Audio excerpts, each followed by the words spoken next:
Parliament is Jack Straw, the former Labour cabinet member who served in various roles, including Home Secretary and Foreign Secretary, alongside David Miliband. Welcome to you indeed, and indeed alongside many others. What's it like? I think it's about the first time in about 50 years you haven't had a parliamentary pass.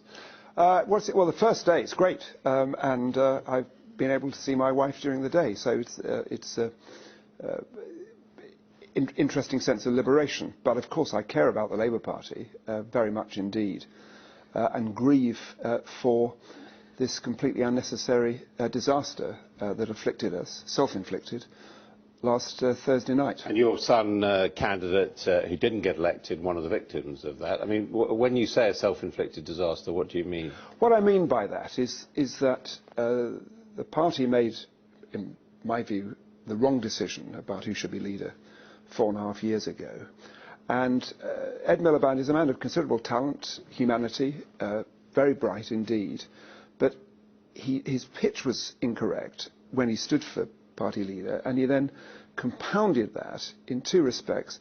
One, by not understanding that you can only talk about the future if you've dealt with the past, and in the jargon the electorate will not give you permission to talk about the future unless you have defended the past. And we had a very good record. We didn't get everything right, but instead I'm afraid Ed allowed the Conservatives' narrative that we'd completely screwed up the economy to become a part of the sort of conventional wisdom. And then he seemed to eschew New Labour for reasons I could never understand. And what New Labour was about was ensuring that the Labour Party went for the middle ground as well as for the left. Let's go through that. So do you feel that post-credit crunch, post-2010, that the Labour Party should have said, as Liam Byrne put it, that you may not have caused the crisis, but you made it worse because you did overspend in the years No, I don't. No, I don't. And I think that what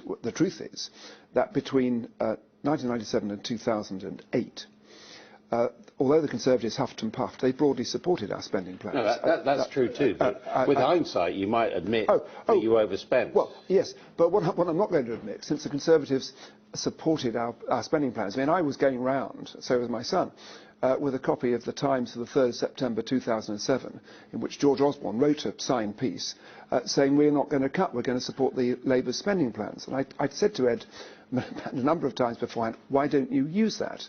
But there was this kind of reluctance to. I mean, of course, with the benefit of hindsight, we could have made different decisions. You can always do that. But overall, we got the broad economic policy correct between 2007 and 1997 and 2007.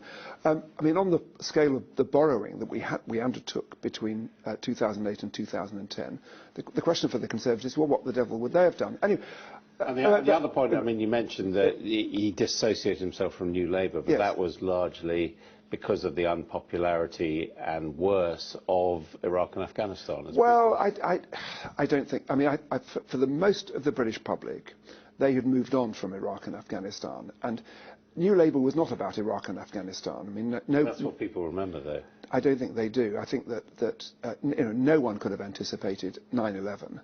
Afghanistan was entirely justified. I'm happy to justify Iraq, but I won't do that now. But what New Labour was about reaching out to aspirational people. I mean, and this was also part of the error of what amounted to our pitch between 2010 and this election, being too metropolitan. We have a great bedrock in the metropolitan areas, but we don't in what's been described as post-industrial Britain, many parts of East Lancashire, the West Midlands, coastal areas.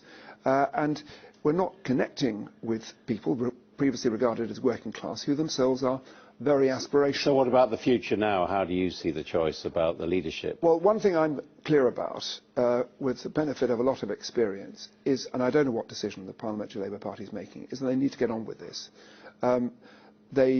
The idea that the party would be in a better position by having a 6 months campaign than a 3 months, I think, is not correct. We had an elongated period for an election last time, and that simply allowed the Conservatives to frame the Well, narrative. as I understand it, they haven't decided yet what they're Yeah, going to well, do, so I'm sure they'll listen to that. But who would you fancy as leader? Because the runners and riders aren't out, I'm not going to make my own... But a new Labour person?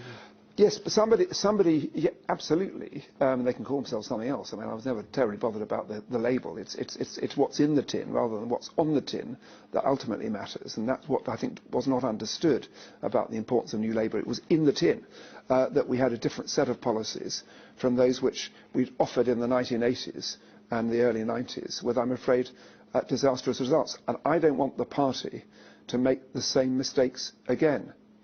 And what we need to do is not that difficult, but we failed to do it last time.